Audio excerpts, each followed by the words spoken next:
Hi, I'm Dr. Michelle Campbell with Graduate Communications and Intercultural Programs. In this video module, we will review information-focused versus author-focused in-text citation. Before we talk about in-text citation, let's review style guides. Style guides are official rules and guidelines about how to format documents and cite sources in the text and on the references page. Style guides that you might use are IEEE, APA, AMA, or perhaps a journal-specific guide, such as the guide used by Nature Publications. Each style guide is a little bit different, but all style guides require you to indicate what information is not your own and give information about how to find it. So for example, you might need to list authors, year, and publication. In-text citation is very useful. It refers to information that is not your own so that you can signal when you're using others' ideas and avoid plagiarism. In the text, this could look like naming the authors or the article. You could use reporting verbs, which are a special class of verbs that we'll talk about in a moment. And you might use numeric notation or parenthetical citations. You also need to make sure that you list the sources in the references with the full set of information to be able to find the source again. There's really two kinds of citations that we use in the text. The first one is an information-focused citation.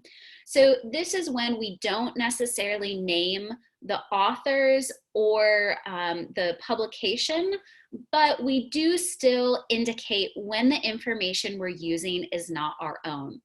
This is an example from an article from Nature Materials from 2020, and I'm going to read this sentence. In fact, it was thought that it may never order at any temperature, and it was later realized that this is not just a disordered paramagnet, but a new state called a spin liquid. Now notice that there are numerical notations after the word realized and liquid, and that indicates that there are sources and other research that are linked in the references section of this article.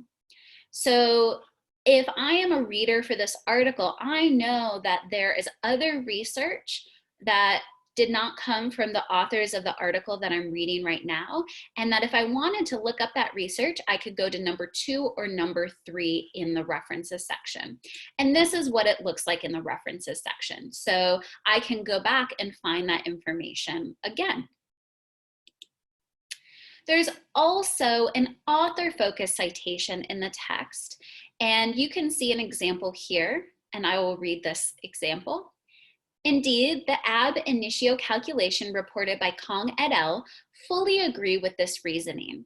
Their calculations do not show any flat or low dispersion feature below the Fermi level. So, as tempting as it is to identify the observed flat band with the famous flat band in the single orbital nearest neighbor Canger model, it is probably not the case. Again, this is an example from that same article in Nature Materials from 2020. And you can see in this example, there's no numeric notation, but we have an author's name reported by Kong et al. So I know that if I go to the references section, I'm going to find an entry that begins with Kong et al. And here's what it looks like in the references section. This is reference number 7, and you can see the author's name. Et al means and others, that there's additional authors on this paper. And they provided me the information to be able to find this if I'm interested. So you might be wondering, why would I use an information-focused citation versus an author-focused citation? So you should use an information-focused citation when the information is more important than who did the research. When multiple researchers found the same or similar results, or the information is not the focus of a paragraph or argument.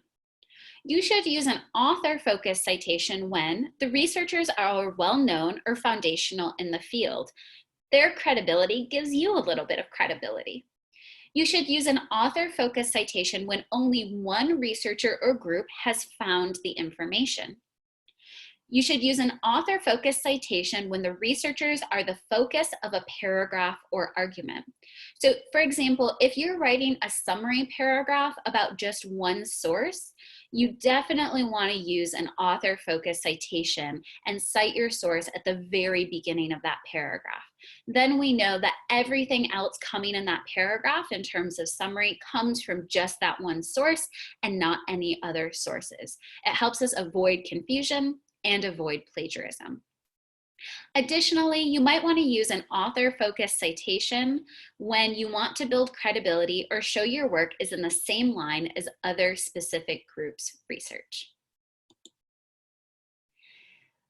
You will need to use reporting verbs when using an author-focused citation. Reporting verbs are a category of action words that relate what other people have done, argued, or communicated. Here's some examples. Campbell et al. Reported that. Pacino et al. Found a similar effect. Reported and found are reporting verbs. Now, you have to be careful with reporting verbs. Often people might think that I could just use any reporting verb I want, but each reporting verb or class of reporting verbs has a slightly different meaning. So, for example, if I want to impart that a source I'm using has a strong argument, I might use a word like argue, assert, claim, contend, maintain, or insist.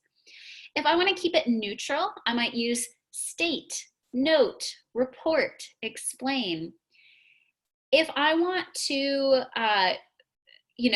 give a counter argument or use them to show a counter argument, I might use Campbell et al. Refute the claim that, or Campbell et al. Argue against. And you want to be careful because the stronger reporting verb you're using, it gives a meta commentary about what you think about that source or that author. So just be careful when you're choosing your reporting verbs, make sure they mean what you actually intend them to mean. So to review, most style guides provide two options for in-text citation. There's information-focused in-text citation and author-focused in-text citation. The way you cite information in your text will depend on how you are using that information. And finally, when using an author-focused in-text citation, make sure you choose reporting verbs carefully. Thanks for watching this video about information-focused and author-focused in-text citations.